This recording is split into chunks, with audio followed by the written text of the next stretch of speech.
Kimi Räikkönen, meanwhile, could end his 2-year foray into the WRC, having already announced he does not wish to make the long journey to Australia. The former F1 champion has decided he will only continue in rallying if he is given a fully paid professional drive for next season. With one driver potentially leaving Citroën, another could be joining the French marque. 2011 Dakar winner and SWRC regular Nasser Al-Attiyah is hoping to secure the funding to run as a third factory DS3 entrant next season. And finally, Ken Block's long-awaited Gymkhana 4 video has been released recently. The Hollywood mega-mercial was filmed in Universal Studios in LA and is the Americans' most ambitious project to date. The tough part is trying to come up with different concepts every time to not only go out and drive and do things different with the car, but actually create situations that are fun and entertaining so people keep coming back and watching it. So this one, you know, we wanted to kind of go back to like a high production value and kind of have some fun with it. So we went to Universal Studios with the idea of, you know, kind of calling it like a Hollywood type thing. So we called it the Hollywood Mega-Mercial.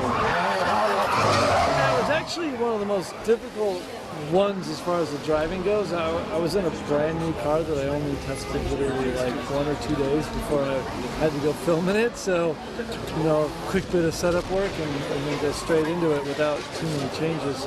On top of that, the proximity to actually immovable objects or very hard objects was something that I kind of set myself up for, which made things very difficult. You know, but that's part of the fun for me though, is taking, you know, these ideas and trying to make it more and more difficult for myself every time, because that's what helps develop my skills in the Gymkhana car. But on the other side of it too, it's fun just being creative on these sides of finding these situations and being able to figure out different things to do with the car. So hey, I hope this one's just as popular as the ones in the past, and I get to go do more.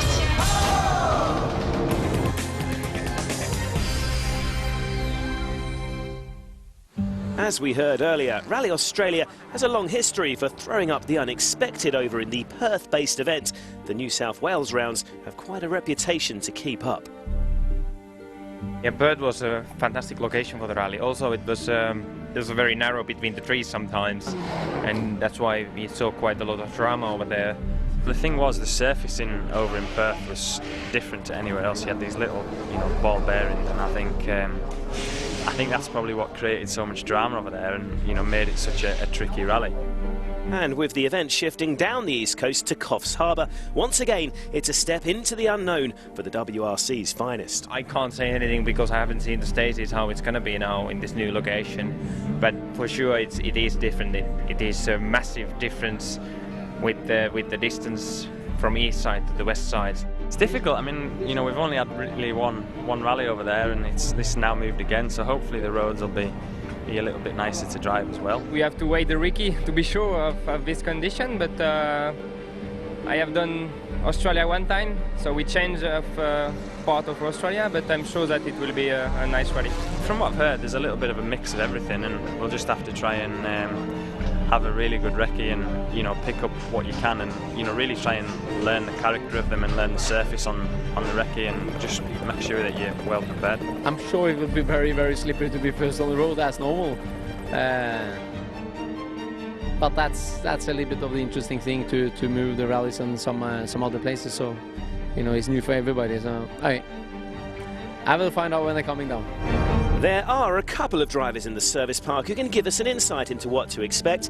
Brendan Reeves also hoping to secure a guest entry on the rally, and his WRC Academy rival Molly Taylor both have experience of rallying on the Coffs Coast. When I was growing up, it was one of the rounds of our Australian Championship, and there's quite a mixture of really nice, wide, shire roads, we call them, you know, for trucks and stuff like that, so good grip and quite fast. And then there's also a mixture of some more tighter technical stuff in the forest. This is a totally different area. I think it's around 800 kilometres away from there, and that was very fast, one of the fastest rallies in the WRC, so the average speeds will be down from that, and it's a traditional rallying area for Australia on the east coast, so everyone should really look forward to it. Because Australia is so big, you get such a different variety of surface. So the surface traditionally over in Western Australia that's very loose is very I guess isolated to that side of the country. It's a lot more, some sandy base and some clay base, depending on whereabouts in the forest you are. So should be more grip, probably until it rains, and then it'll be incredibly slippery. There should be a traditional gravel-based stage. There's many water crossings in the rallies. It's got quite a small rock base, but the surface holds together really well. So tyre punches, nothing like that should be a problem, and you will have to do a bit of road sweeping, so Loeb might be in trouble there. With Sebastian Loeb's rivals playing catch-up in the championship, they will certainly hope so. Could these brand new stages provide an opportunity to get a jump on the Frenchman with a more aggressive, braver approach? Well, it's going to be difficult because everybody are thinking the same way, but in a new rally you need to be more precise with your notes, and then just really believe on them when you go in rally. For sure you're going to get more surprises, and notes are not going to be maybe perfect in every corner, but you just have to forget that and go flat out and exactly what your notes are saying. So that's the only way you can go. You should not do a more aggressive space note. You should do as the road is. It's your decision then when you want to attack yourself. And the main thing is that you get the good feeling with your base notes, that okay, you know exactly that they are good, and you are confident, and when you are confident then you can attack, and then it's good. It's difficult to take more risks than actually. We are really trying to do our best all the time, and for sure Seb have the advantage, but the goal for us is to try to do a perfect end of the season, and you have to believe in your chance.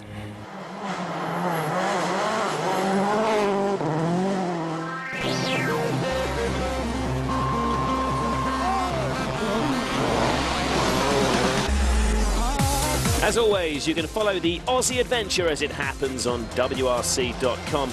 And with the championship winding down, every point counts.